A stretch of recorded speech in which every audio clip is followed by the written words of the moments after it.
must have heard about us.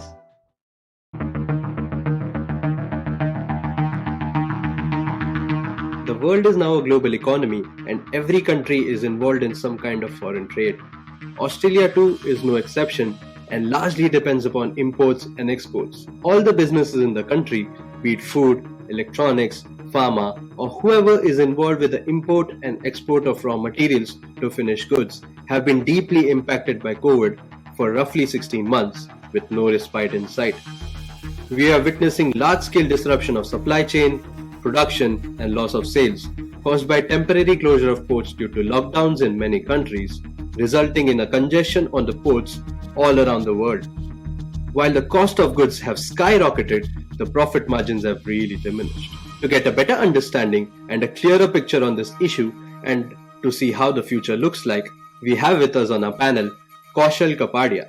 He is the CEO of Schreder Australia, an electronic and electrical manufacturing company specializing in public lighting, and has held various senior positions throughout his career spanning more than 27 years. Ramzy Hasrouny. He is the managing director of RH Freight and Customs Brokers and has spent more than 17 years in this industry. And Prabhleen Dua. She is the co-founder of Knoxx Foods and has tremendous knowledge and experience in the space of financial modeling and supply chain management. Welcome to the show to all our panelists. How are you doing today? Good afternoon, Sutan. I'm good, thank you. And thank you for inviting me to this. I'm good, thank you. Thank you for the invitation and for the opportunity. Thank you. I'm great, thank you for providing me the opportunity to share my experience here. So let's get started. Ms. Prabhleen, what kind of supply chain disruption is your industry facing? Oh, huge. For us, there have been huge issues. There's a shortage of goods. There's a huge disruption to the supply chain. So goods will either get here really late. So some locations where we were previously getting goods in around 45 days is now taking close to 120 days, 90 days being the earliest. And also, again, the inventory holding has gone up a lot. Previously, we were also practicing just in time, which is not applicable to us anymore. We have to hold the stock, and the prices have skyrocketed. It doesn't matter on which region you're importing from anymore. The pricing is really gone off the roof. Mr. Kaushal, during this pandemic, what kind of supply chain issues have you faced? There are massive amount of issues for the industries that we are in, particularly electronics and manufacturing. There is a chip shortage, and there is a semiconductor shortage. So that has nothing to do with the shipping shortage, and it is combined with the shipping shortage. It's making life really difficult for all of us. Be it small business, big business, and even in food as Knoxx is. It has a cascading effect on every industry. Mm-hmm. So for people like medium business like ours, we are trying to book containers in spot, and we book quite a few containers, but much smaller businesses, you're bringing one container a week or two containers a month. It's getting even harder for them to source containers because the big players are booking containers. They are booking containers in advance and taking away the capacity, and it is making more and more difficult for the smaller and medium businesses to going forward. Ms. Prabhleen, what I'm observing is that the prices of goods are going through the roof. How is this port congestion related to increased costs? Well, I can just give you a very quick example to tell you how it's all looking like at the moment. We can just take the example of Ningbo Port. It's the third largest port in the world in terms of container movement. And I'm not sure if you're aware, but they recently had a COVID outbreak there, and the port had to be shut for around 2 weeks. What that meant was that the containers that were there are obviously stranded, and then there were containers that were going to come there, use it as a transshipment port, and that's not happening anymore as well. So what that means is that there's a container shortage because the containers are not going back in time, they're not getting to the end users in time. And what that means, because there's a shortage of containers, there's going to be increased container cost, because people need to send their goods across the world and they're not getting that. Mr. Ramzy, I'm sure customers would be having some long-term contracts with shipping lines regarding their sea freight, which basically fixes their price. Does this price increase affect them as well? Yeah, so the price increase is affecting the contract rates and the spot rates. So nobody's immune from the price increases, and the space also. So everybody, pardon the punt, is in the same boat. So whether you're on a contract rate or whether you're on a spot rate, all the prices have been increased, which has caused a major problem because a lot of companies have contractual agreements with their suppliers also. So they have not been able to increase those rates either. So I think that's probably one of the bigger issues, not being able to pass on the costs to your to your client. Yeah. And I think we're also bidding for space as well at the moment. So the suppliers are bidding for space, we are bidding for space, and I'm being told by my suppliers that sometimes they literally only get 2 days notice to book a container. And by the time they book that container, they find out that they've been outbidded by someone and the space is no longer theirs. So again, that's also correct. not helping the price increased. The price has actually gone up, depending on the area, has gone up around 10 times to what it was last year pre-COVID. Oh, I see. This must have clearly wreaked a lot of havoc in the daily operation. So, Mr. Kaushal, do you think flexible inventory is the answer to this problem, or will businesses pass the cost to customers? If it is short term, so then there are few industries who can afford it.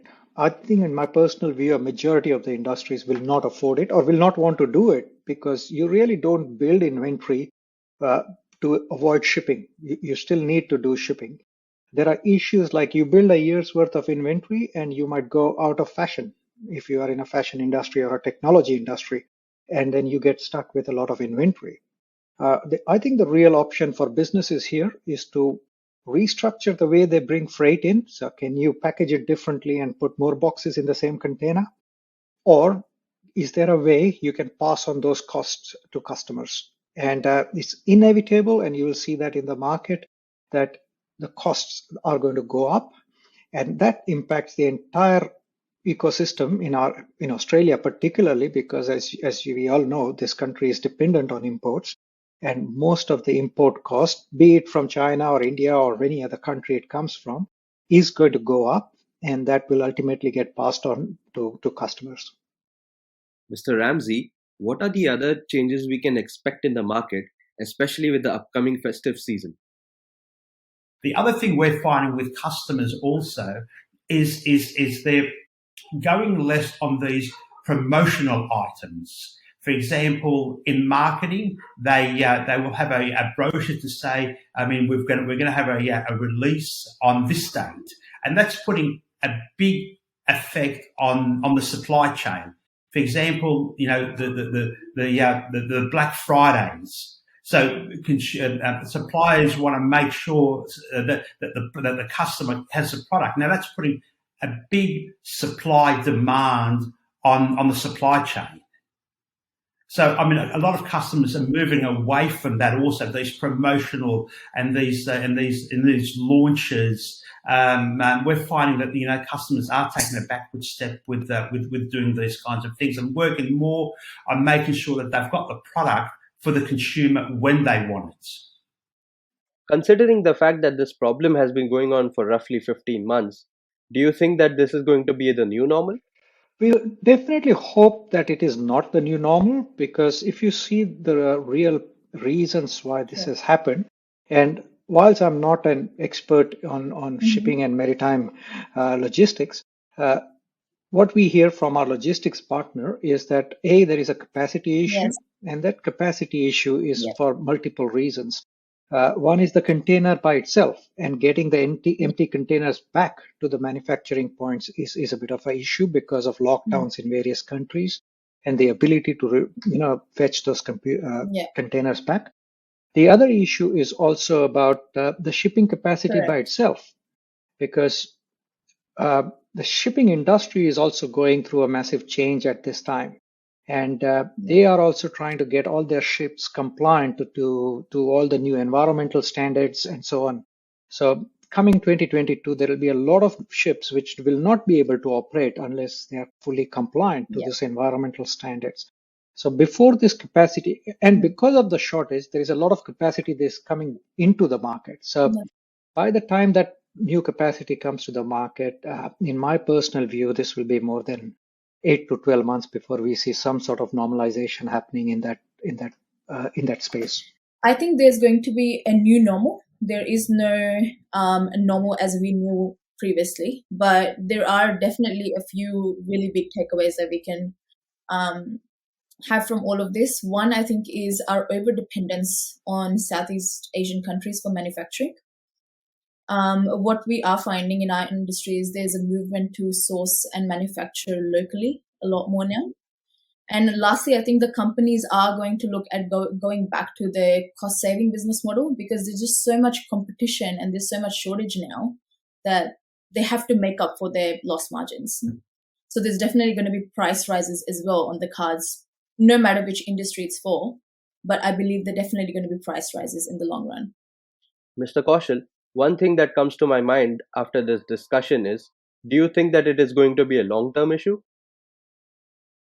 How long is a piece of string, Suthan? So it can be a long-term issue. We are seeing this issue grow over the last 12 months, particularly. It's going on from last 18 months.